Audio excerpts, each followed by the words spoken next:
कराळे मास्तर अॅट्रॉसिटी, झालेली अटक आणि सध्याची वास्तविकता. सतत आक्षेपार्ह वक्तव्य, वादग्रस्त वागणूक, नेत्यांवर सडेतोड टीका करणाऱ्या खदखद मास्तर म्हणून ओळख असलेला नितेश कराळे यांच्यावर गेल्या काही दिवसांमध्ये म्हणजेच 20 तारखेला अॅट्रॉसिटीचा गुन्हा दाखल झाला. गुन्हा दाखल झाला आणि सर्वत्र, वर्धेतच नाही तर संपूर्ण राज्यात चर्चेला ऊत यायला लागली. नेमकं प्रकरण झालं काय याची वास्तविकता समजून घेण्यासाठी आज आपण या व्हिडिओमध्ये आलोय. 20 तारखेला मास्तरांवर गुन्हा दाखल झाला. गुन्हा दाखल झाल्यानंतर 25 तारखेपर्यंत पोलीस प्रशासन मास्तर स्वतःच अटकेत येणार या भूमिकेत स्तब्ध बसलं होतं. 25 तारखेला मात्र कराळे मास्तरांनी दुपारपर्यंतची वाट बघून चक्क पोलिसांच्याच हातावर तुरी देत फरारी गाठली. फरारी गाठल्यानंतर मास्तरांच्या काही कराळ्यांना चौकशीकरिता ताब्यात घेण्यात आलं.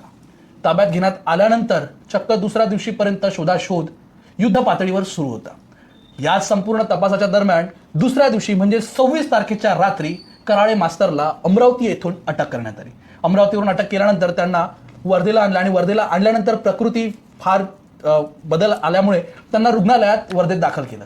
27 तारखेला मास्तरला न्यायालयाच्या समक्ष उपस्थित केल्यानंतर मास्तरच्या वकिलांनी BNSच्या कलम 35(3) अंतर्गत मास्तरला नोटिसीशिवाय अटक केल्याचं कारण समोर केलं आणि या संपूर्ण प्रकरणात BNSच्या कायद्यात 7 वर्षाखालील शिक्षा असणाऱ्या गुन्ह्यामध्ये या कलम 35(3)च्या नोटिसीशिवाय अटक करता येत नाही.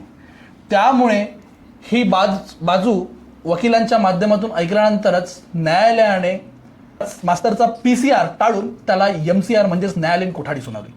त्यानंतर आज झालेल्या युक्तिवादामध्ये नितेश कराळे यांच्या जामीन अर्जावर 31 ऑगस्टपर्यंत पोलिसांचं नेमकं म्हणणं काय याबाबतचा स्टे मागितला आणि यासोबतच न्यायालयाने पोलिसांना नोटीस सुद्धा बजावला आहे.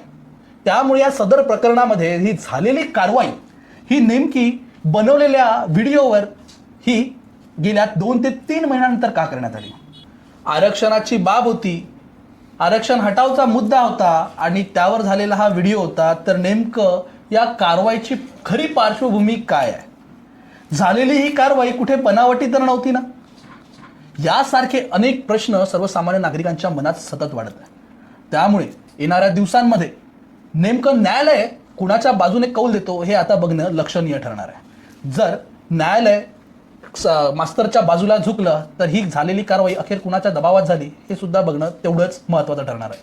त्यामुळे तुम्हाला काय वाटतं, झालेली कारवाई ही खरी होती का की बनावटी होती हे जनसंग्रामला कमेंट बॉक्समध्ये नक्की कळवा.